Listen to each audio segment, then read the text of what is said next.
Marcus Chen walked into Antonio's restaurant at exactly 6 o'clock on Thursday evening. He had been coming to this same restaurant for 7 years, every single Thursday at the same time, every single time alone. Nobody at the restaurant knew his name. Nobody knew who he really was. Nobody cared, and Marcus liked it that way. He wore an old brown jacket that had seen better days. His shoes were simple and worn. His watch was not fancy. His hair was gray and his face was lined with age. To anyone watching him, Marcus Chen looked like any other ordinary man looking for a quiet dinner. He looked like a man who did not have much money. He looked like a man who did not matter. This was exactly what Marcus wanted people to think. The truth was very different. Marcus Chen had $847 million. He was a millionaire many times over. He owned buildings in 5 different cities. He owned businesses that made money while he slept. He had more money than he could ever spend in 10 lifetimes. But nobody knew this. Nobody at Antonio's restaurant had any idea who he really was. The restaurant manager, Tony, walked over to greet him. Tony had seen Marcus many times before. Tony was always friendly, but he treated Marcus like any other customer. Like he was nobody special. Tony pulled out the chair and asked, "The usual tonight, sir?" "Yes," Marcus said simply. "The ribeye, medium rare, with water, no ice." Marcus always ordered the same thing. The ribeye, medium rare, water with no ice. He had been ordering this same meal every Thursday for 7 years. The kitchen staff did not even need to write down his order anymore. They knew it by heart. They knew when Thursday came at 6 o'clock, somebody would order the ribeye, medium rare, and that somebody would be Marcus. He sat at his regular table in the corner of the restaurant. This was his favorite spot. From here he could see the door. He could see everyone coming in. He could see everyone going out. He could sit quietly and think. Nobody ever bothered him at this table. Nobody ever tried to talk to him. He was invisible. He was just another old man eating alone. Marcus looked around the restaurant. It was not fancy. The walls were painted a soft yellow color. There were pictures of Italy on the walls. The floor was made of simple brown tile. The tables were covered with white cloths. Nothing was expensive. Nothing was modern. But it was warm and comfortable. It was real. This was why Marcus loved this place. It was honest. The people who worked here were honest. The food was good and simple. There were no fancy tricks. No trying too hard to be something it was not. Antonio's restaurant was just what it was. And that was enough. Sarah, his regular waitress, walked over with a glass of water. She was a young woman, maybe in her late 20s. She had kind eyes. She had been working here for almost 2 years. Sarah was always polite and professional. She never asked too many questions. She never tried to be too friendly. She was simply good at her job. Marcus appreciated this about her. "Your ribeye will be ready soon," Sarah said with a small smile. Marcus nodded. He did not say much. He never did. He picked up his water and took a sip. The ice water was cold and clean. He looked out the window at the street outside. People were walking past. Cars were driving by. The world was moving, and here he sat, still and quiet in his corner table at Antonio's restaurant. The sun was starting to go down. The light coming through the window was turning orange and pink. It was a beautiful time of day. Sunset. Most people did not stop to notice it. They were too busy. They were thinking about their work, their problems, their lives. But Marcus noticed. He always noticed things like this. Small things, beautiful things. His mind wandered back to his childhood. He thought about his parents. They had died when he was young. A car accident on a rainy night. He was only 12 years old. After they died, he lived with his grandmother for a while, but she was old and sick. She could not care for him properly. So a woman named Eleanor came to live with them. Eleanor was his nanny. Eleanor raised him. Eleanor was the one who loved him when nobody else could. Eleanor taught him how to be a good person. She taught him how to be kind to others. She taught him how to notice the small, beautiful things in life. She taught him that money was not the most important thing, that people were important, that love was important, that being honest and doing the right thing was important. Eleanor had left his life many years ago. He had lost touch with her. He had been so busy making money, building his empire, that he forgot about the people who had loved him. He forgot about Eleanor. Sometimes he thought about her. He wondered if she was still alive. He wondered if she ever thought about him. Sarah came back with his food. The plate was hot. The steak was perfect. It had a nice brown color on the outside. Steam was rising from it. A small portion of green vegetables sat beside the steak. Everything was simple and good. Everything was exactly as Marcus wanted it. "Enjoy your meal," Sarah said. Marcus picked up his knife and fork. He cut into the steak carefully. The knife went through the meat easily. It was cooked perfectly. He took a bite. It was warm and tender and delicious. This was what he came for every Thursday. Not fancy food, just good, honest food. As he ate, he thought about his life. He had so much money. But what did it give him? He sat alone. He had no wife. He had no children. He had no real friends. He had business partners and people who wanted things from him. But nobody who really knew him. Nobody who really cared about him as a person. He was a man who could buy almost anything. But he could not buy what he really wanted. He could not buy a family. He could not buy love. He could not buy the feeling of being important to someone. He could not buy time back with Eleanor. Marcus finished his steak slowly. He was in no hurry. He had nowhere to be. He never had anywhere to be. His life was empty in many ways, even though it was full of things and money. When Sarah came to clear his plate, something strange happened. She did something she had never done before in 2 years of serving him. She placed a white napkin on the table beside him. But this napkin was folded carefully. There was something written on it, a note, a handwritten note. Marcus looked at Sarah with surprise. She did not look at him directly. She quickly walked away. Marcus's heart began to beat faster. He reached for the napkin slowly. He unfolded it carefully. The note was short, but the words were shocking. The words changed everything. "I know who you are. We need to talk." "Yes."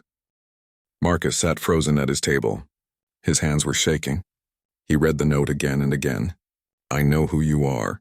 We need to talk." That was Sarah, but how could she know? How was it possible that a young waitress at a small restaurant knew who he really was? Nobody knew. He had been so careful, so private, so hidden. His mind raced with questions. Was this a threat? Was someone trying to blackmail him? Was someone trying to get his money? His chest felt tight. His mouth felt dry. He looked around the restaurant to see if anyone was watching him. Everyone seemed normal.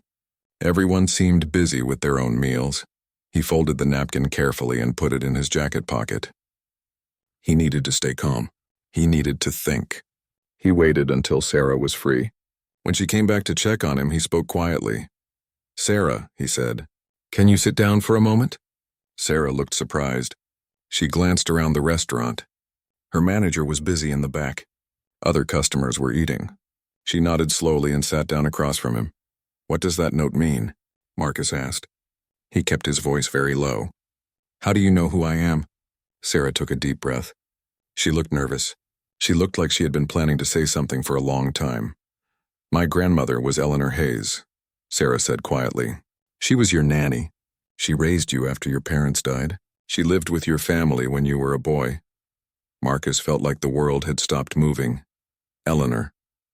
Sarah was talking about Eleanor. Eleanor had a granddaughter. Eleanor had a family. He had lost contact with Eleanor so many years ago. He had not known anything about her life after she left his house. "How do you know this?" Marcus asked. His voice was shaking a little. "My grandmother kept letters," Sarah continued. "She kept pictures of you from when you were a boy. She kept newspaper articles about you. She kept everything. She was so proud of you. She talked about you all the time. She told me stories about raising you. She told me that you were the smartest boy she ever knew, that you were kind and good. She told me that you were going to do amazing things with your life." Tears were starting to form in Marcus's eyes. He had not cried in a very long time. "My grandmother passed away 3 years ago," Sarah said. "When she died, I found all of her things. The letters. The pictures, everything. I looked you up. I saw your name in business news. I saw pictures of you. I knew it was you. I have been working here for 2 years hoping that you would come in. I knew you came every Thursday. A customer who had been here longer than me told me about the man who came every Thursday. The quiet man who always ordered the same thing. Why didn't you tell me before? Marcus asked. I was scared, Sarah said honestly. I did not know what you would think. I did not know if you would remember my grandmother. I did not know if you would care. I was working up the courage, and then something happened. Something terrible. Sarah's eyes became sad. She looked like she might cry too. My brother James is very sick, Sarah continued. He is in the hospital.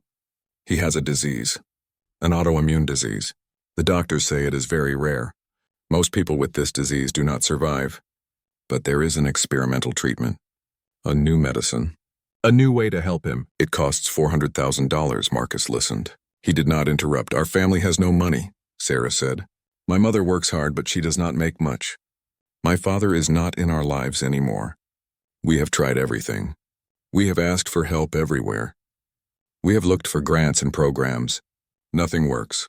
The hospital needs the money. They need it now, or my brother will die. Sarah's voice was shaking now. She was crying a little. She tried to hide it, but Marcus could see the tears. When I recognized you, Sarah said, I knew that you were a rich man. I saw that in the news, and I thought about my grandmother. I thought about how she always said that you had a good heart, that you understood what was important in life. So I decided to tell you. I decided to take a chance and tell you the truth. I decided to ask for help. Marcus did not know what to say. This was not a threat. This was not blackmail. This was a desperate young woman trying to save her brother's life. This was Eleanor's granddaughter. I'm not asking for charity, Sarah said quickly. I know that sounds like I am, but I am not. I am asking if you remember my grandmother. I am asking if you remember that she loved you. I am asking if you understand what it means to lose someone, because if you do, then maybe you will understand why I am asking. Marcus reached across the table and took Sarah's hand. She looked at him with surprise. I remember Eleanor, Marcus said slowly. I remember her very well. She was the most important person in my life. After my parents died, she was my family. She loved me when I had nobody. She taught me how to be a good person. I have been a fool for not keeping her in my life. I have been a fool for losing touch with her. She never forgot you, Sarah said. Every day she thought about you. She prayed for you. She hoped that you were happy. Tell me about your brother, Marcus said. Tell me everything. Sarah told him about James. James was 23 years old. He was a good student. He wanted to be an engineer. He was smart and funny and kind. He had always been healthy until 6 months ago. Then he got very sick. His body started attacking itself. His organs were failing. The doctor said that without the experimental treatment, he would not survive another year. Marcus listened to everything. He listened to her pain. He listened to her hope. He listened to her love for her brother. He thought about Eleanor. He thought about how Eleanor had loved him like that, completely, without question. How much do you need? Marcus asked. $400,000, Sarah said. For the treatment. For the hospital. For everything, Marcus nodded. He did not need to think about it. He did not need to consider it. The answer was simple and clear. I will help you, Marcus said.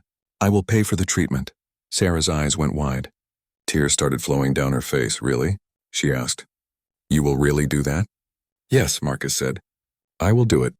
Tomorrow I will speak with my lawyers. I will arrange the money. Your brother will get his treatment. Sarah could not speak. She could only cry. She reached across the table and held Marcus's hand tightly. Thank you, she whispered. Thank you so much. Marcus felt something he had not felt in many years. He felt connected to another person. He felt like his life meant something. He felt like his money could actually do good in the world.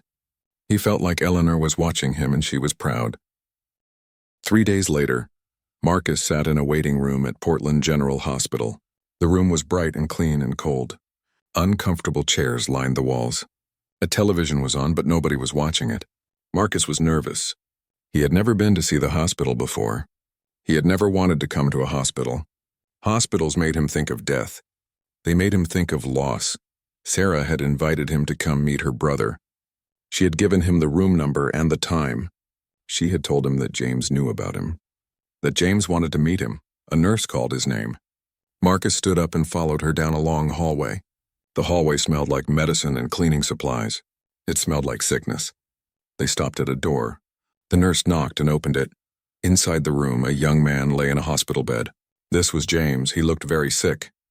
His face was pale. His body looked thin and weak, but his eyes were bright and alert. When he saw Marcus, he smiled. "You must be Marcus," James said. His voice was weak, but it was warm. "Sarah told me you were coming." "Yes," Marcus said. He walked over to the bed slowly. "I am Marcus. I knew your grandmother, Eleanor." "I know," James said. "Sarah told me everything. I have heard stories about you my whole life. My grandmother talked about you. She said you were a great person. She said the world was lucky to have you in it." Marcus felt tears forming in his eyes again. He sat down in the chair beside James's bed. "Your grandmother was wrong," Marcus said. "I was not a great person. I was selfish. I was busy making money. I forgot about the people who loved me.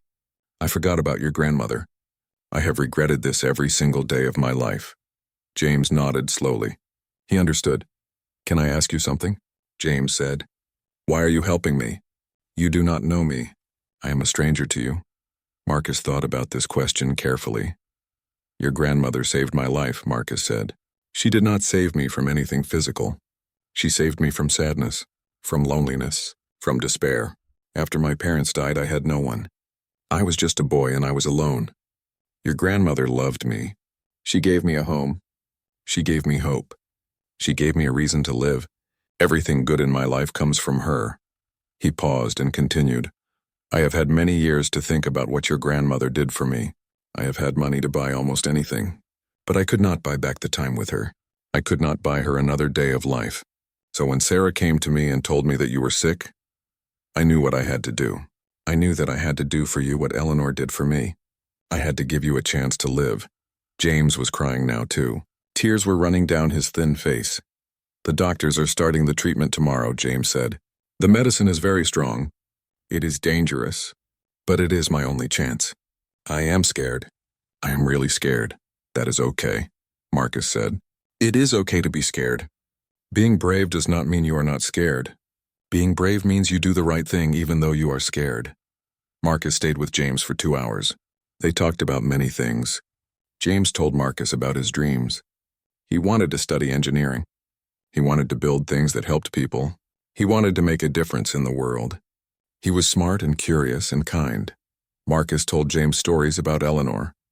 He told him about the things she had taught him, about how she believed that life was about being good to other people, about how she believed that the best gift you could give someone was your time and your attention. When visiting hours ended, Marcus promised to come back. He promised to visit James every day. He promised that he would help him get better. That night, Marcus did something he had not done in many years. He went to his office and opened an old wooden box. Inside were letters. Letters from Eleanor.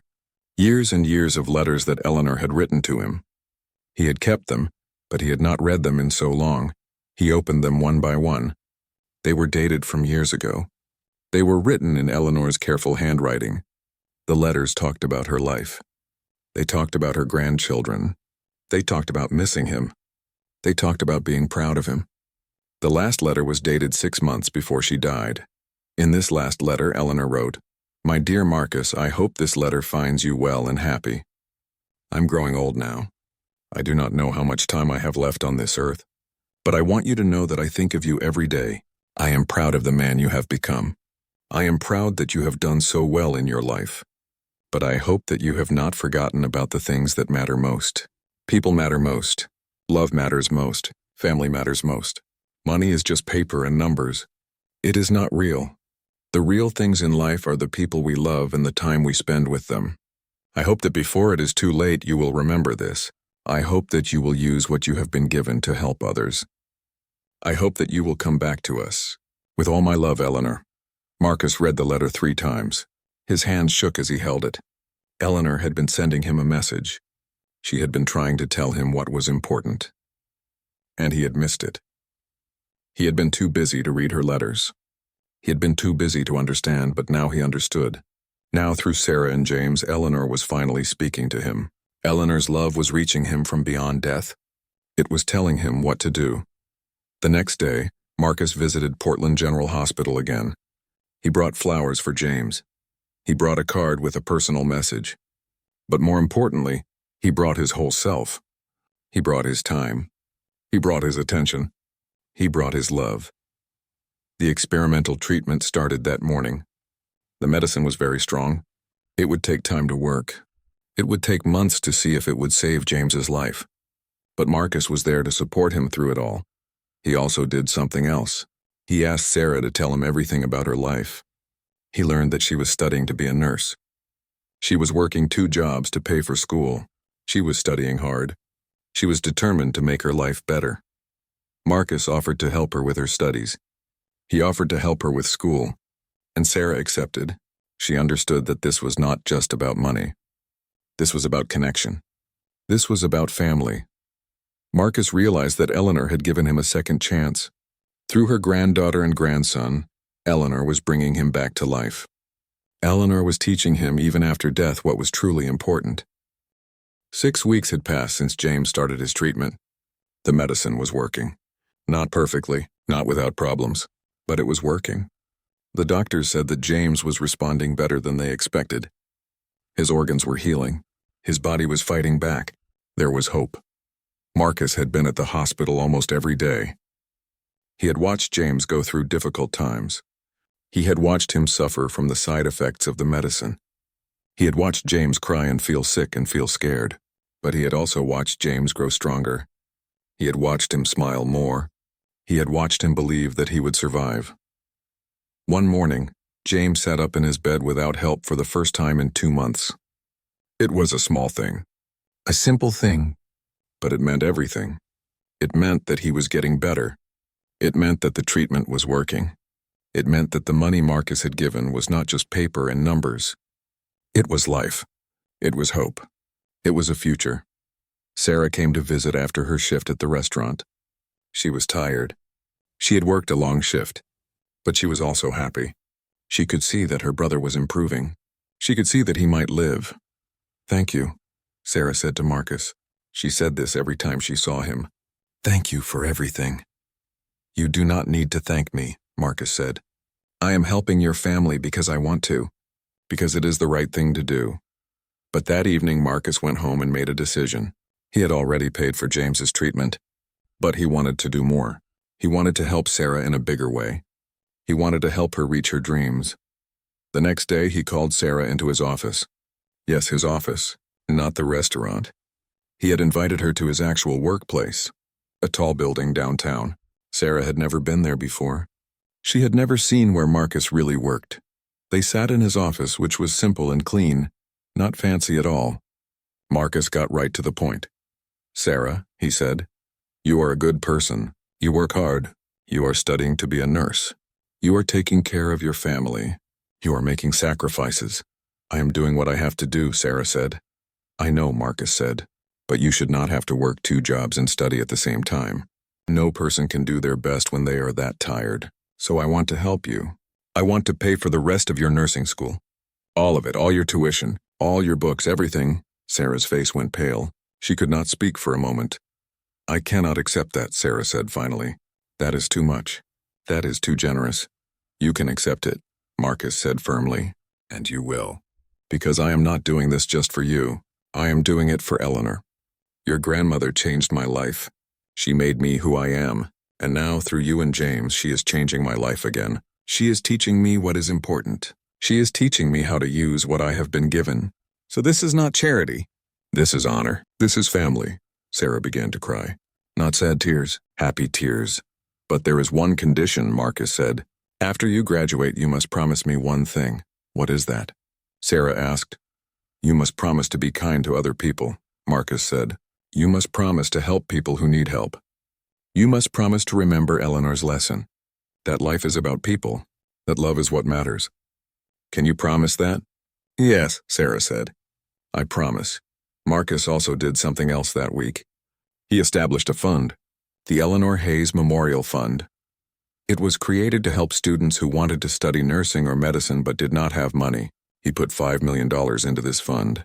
The interest from this money would help students for decades. For hundreds of students, for thousands of students, he did this in Eleanor's name. Because Eleanor had always believed in helping people. Eleanor had always believed that education was important. Eleanor had always believed that every person deserved a chance to follow their dreams. When Sarah heard about the fund, she cried again. "My grandmother would have loved this," she said. "I know," Marcus said. "That is why I did it." James was released from the hospital 8 weeks after his treatment began. He was weak, but he was alive. The doctor said that he would make a full recovery. The experimental treatment had worked. James would be able to go back to school. James would be able to study engineering. James would be able to live his life. On the day James came home, Marcus brought dinner for the whole family. He brought food from Antonio's restaurant, the same restaurant where it had all begun, where the note had changed everything. Sarah's mother, Carmen, met Marcus for the first time. She was a woman in her 50s with kind eyes and strong hands. She worked as a cleaner in office buildings. She had worked hard her whole life to support her children. When Carmen understood who Marcus was, she tried to thank him. She wanted to bow to him. She wanted to show him great respect. But Marcus would not let her. "No," Marcus said. "Please, you do not need to show me respect like that. I should show respect to you. You have raised 2 wonderful children. You have worked hard. You have never given up. You are the strong one. I am just someone who had money and wanted to do the right thing." Carmen did not agree, but she accepted it. She hugged Marcus. She held him tightly. She said a prayer of thanks. They all sat together at the table. They ate the steak from Antonio's restaurant. James was weak, but he smiled. He was happy to eat real food again. Sarah was happy to see her brother well. Carmen was happy to have her son back home. And Marcus was happy to be with them. "This is what I was missing," Marcus said quietly. This moment.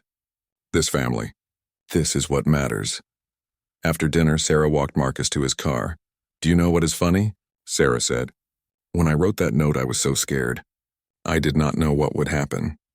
I did not know if you would help us or if you would be angry. I did not know if I was doing the right thing. But you did the right thing," Marcus said. "You took a chance. You asked for help. You were brave. And now look what has happened. Your brother is alive. You will be able to study without working yourself to death. Your family has hope. And I have found something I thought I had lost forever." "What is that?" Sarah asked. "Family," Marcus said. "Eleanor gave me family when I was lost. Now through you, Eleanor has given me family again. She has taught me that the best things in life are not things at all. They are people. They are the love we share. That is what is real. That is what lasts forever." Marcus drove home that night thinking about Eleanor. He thought about how she had loved him. He thought about how that love had traveled through time, how it had reached him through Sarah and James, how it had saved them all. 1 year had passed. It had been a year of change, a year of healing, a year of new beginnings. James was completely healthy now. He was back at school studying engineering. He was taking his classes seriously. He was working hard. Every day he thought about how close he had come to death. Every day he was grateful to be alive. He wanted to make his life count. He wanted to do something important. He had even changed his dream. He still wanted to be an engineer, but now he also wanted to help people. He wanted to design medical equipment, equipment that could help sick people, equipment that could save lives like the equipment that had saved him. Sarah had graduated from her nursing program at the top of her class. She had passed her exams with the highest marks. She had been offered a job at a children's hospital. A good job, a job that paid well, a job that let her help children every single day. On her first day of work as a real nurse, Sarah had called Marcus. She was nervous and excited and happy all at the same time. She told him that she was thinking of him. She told him that she was thinking of Eleanor. She told him that she wanted to help children like James had been helped. Marcus was at his office when she called. He was moved to tears. He told Sarah that she was a good person. He told her that Eleanor would be proud. He told her that he was proud of her. But the biggest change was in Marcus himself. He had closed his office in the tall downtown building. He had sold many of his businesses. He had given most of his money away. He still had enough to live on. He still had enough to be comfortable. But he had stopped trying to make more money. He had stopped focusing on business. Instead, he had started a foundation. A real foundation to help people. The foundation gave money to hospitals. The foundation gave money to schools. The foundation gave scholarships to students who wanted to study medicine and nursing. The foundation helped people who were sick and had no money to pay for treatment. Marcus now spent his days running this foundation. He talked to people. He listened to their stories. He helped make decisions about who to help. Every day he could see the difference his money was making. Every day he could see lives being saved. Every day he could see hopes becoming real. It was more satisfying than making more money ever could have been. And something else had changed too. Marcus had become part of Sarah's family. Every Sunday he went to their home for dinner. Carmen cooked wonderful food.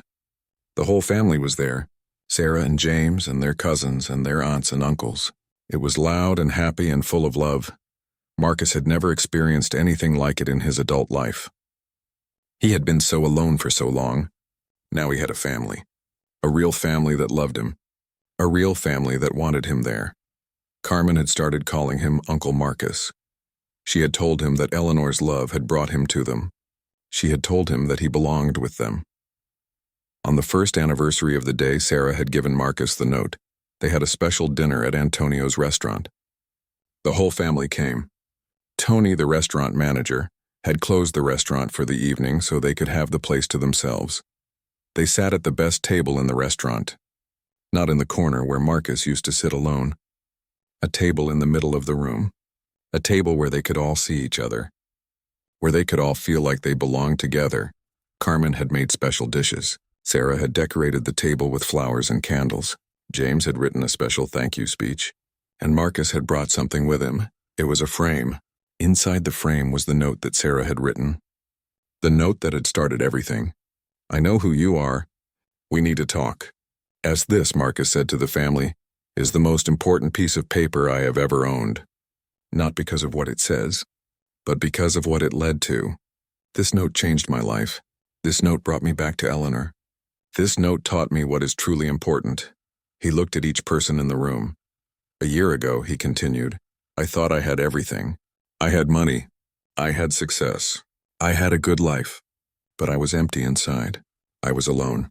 I had forgotten what Eleanor taught me. I had forgotten that people are what matter. I had forgotten that love is what makes life real. He paused and looked at Sarah. Sarah, he said, you gave me a gift. You gave me a reason to remember. You gave me a family. You gave me a chance to become the person Eleanor always believed I could be. I will never be able to thank you enough. Sarah was crying. She reached over and held Marcus's hand. And James, Marcus said, turning to the young man, you have shown me what real strength is. You have shown me that it is okay to be scared. You have shown me that hope is powerful. You have shown me that life is worth fighting for. James stood up and hugged Marcus. Carmen joined them. Then Sarah. Then everyone in the family was hugging Marcus. They were all together. They were all a family. Later that evening after dinner, Marcus stood outside Antonio's restaurant. He looked at the simple building. He looked at the door where he had walked through for 7 years, always alone. Sarah came and stood beside him. Do you remember? She asked. When you used to sit in the corner table alone. I remember, Marcus said. I remember being invisible. I remember thinking that my life did not matter. I remember being so lost. But you are not lost anymore, Sarah said. No, Marcus agreed. I am not lost anymore. I have found my way home. Over the following years, Marcus continued his work with his foundation. He helped thousands of people. Thousands of people got medical help they could not have afforded. Thousands of students got scholarships to study nursing and medicine. Thousands of lives were changed. But the most important change was in Marcus himself. He had learned what Eleanor had tried to teach him his whole life. He had learned that money was not the goal. People were the goal. Love was the goal. Connection was the goal. Being part of a family was the goal. Every Thursday, Marcus still went to Antonio's restaurant. But now he did not sit alone in the corner. Now he sat with Sarah and James and their family. They filled the table with laughter and conversation and love. The note that Sarah had written was framed on the wall of the restaurant. Other customers asked about it. Tony told them the story. A story about how a single note changed everything. A story about how one act of courage led to healing.